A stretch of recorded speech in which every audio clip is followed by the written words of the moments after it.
So, you've been thinking about Roth conversions lately. You've got yourself a pension, 403B, 457B, whatever that might look like. You're like, okay, I see the current tax environment. I think it might go up and I want to do Roth conversions. Maybe you should do Roth conversions, maybe you shouldn't. Regardless of that, I'm not answering that in this video. I want to show you guys how to actually do it because a lot of times that isn't covered, and I want to show you guys what it actually looks like. I'm talking, where do you log in? What are the steps? You fill out a form. Where's the money going? Different things like that. I'm going to cover that in this video. And as a pension holder, it's going to look a little bit different than if you didn't. And I also want to touch on that too, as I talk specifically to public employees who have pensions in all my videos. So the reason that it looks a little bit different as a pension holder is because they have a meaningful information advantage. What I mean by an information advantage is they have predictable income. You guys are going to have predictable income. Now, while a pension is going to mean that you're going to be paying more in taxes because that counts as income in retirement, you know what that looks like. Somebody in the private sector who doesn't have a pension is kind of just doing guesswork on it, but you guys can be more precise and plan ahead. So let's build on that foundation. That's going to get me into the first step, which is just understanding how much your pension is and what bracket you're going to be converting in. So that's not like a how much do I convert? It's more of a how much room do I have to convert sort of question. I just want to show you guys a little example here. Let's say that we've got Sandra. She's a retired teacher, pension of $55,000, but she's also married filing jointly. So with the married filing jointly, we get a standard deduction of $32,000, and the 12% bracket runs to about $130,000 when you factor in that standard deduction. So of her $55,000 pension, $75,000 of room we have in this 12% bracket before we go over. Now, that means $75,000 she could convert before she's effectively paying 22% on every conversion instead of 12%. So knowing how much your pension is and other factors also come into play, but specifically knowing how much your pension is gives you that knowledge and knowing how much room you have in each bracket to convert. Now, step 2 is understanding where the money is coming from. Talking specifically to public employees in this video, oftentimes you guys are going to have plans like 403Bs and 457Bs. So if the money is in a 403B, the number one factor is going to be, are you still working and wanting to do these conversions? If you are still working, then you might not have the options to go straight from the 403B to a Roth 403B or a Roth IRA, a traditional Roth.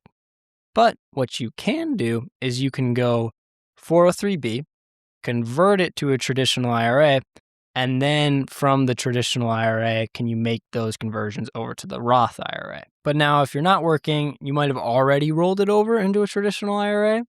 And what this could look like is just converting straight from that traditional IRA to the Roth IRA. Or if you left it in the 403B plan, depending on your plan, you can convert directly to a Roth IRA as well. That just needs to look specifically into your plan. Now for the 457B, which we also see pretty commonly, there's going to be very similar rules. Once you retire, if you have converted that over to a traditional IRA, then you can convert from that traditional IRA to the Roth IRA.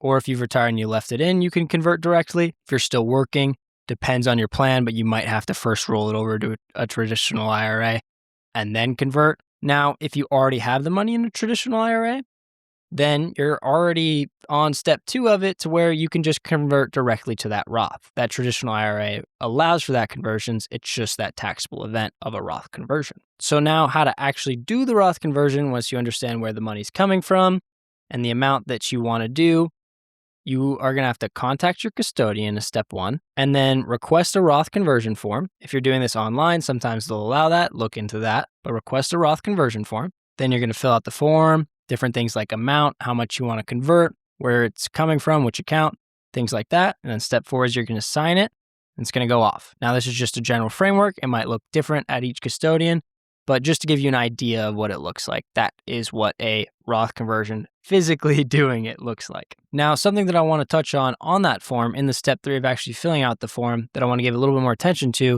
is you're going to see something that trips a lot of people up. Now, what that is going to be is the withholding tax.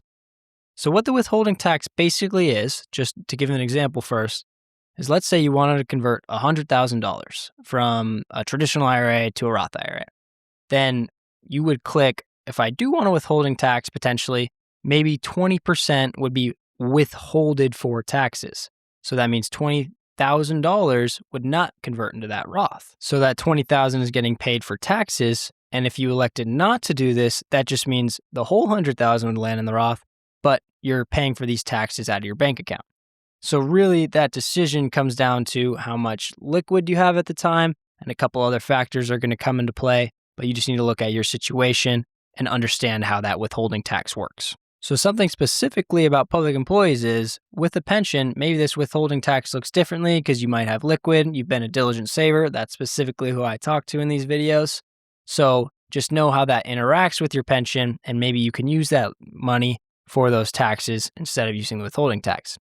Again, just apply that to your own situation. Now, another thing that I want to touch on with how to actually do a Roth conversion is timing. When in the year should you convert? So just a general framework and to give you a simple guide is the earlier in the year you convert, the less you know how much you're actually going to be paying in taxes. So basically what I mean by this is if you converted in January, you're guessing how much income you're going to have for the rest of the year. If you convert in December, you know how much income you have for that year that came before it. So what this could look like is maybe if you wanted to wait to do Roth conversions so you can see your income, that could be beneficial. It's not obviously going to affect when you convert how much it adds to it. It's just knowing how much you're going to be paying taxes on it. Now you could do multiple conversions in a year as well. It doesn't matter. They're all still a taxable event and they'll add up towards your income and how much you're going to pay in taxes. Now, while this is more about deciding if you want to do a Roth conversion or not, I just want to highlight that the window to do a Roth conversion doesn't stay open forever. As you wait, certain things like Social Security, maybe if you were delaying and you don't have it right now, that's going to add to your income. Maybe different things like required minimum distributions in the future is going to add to your income.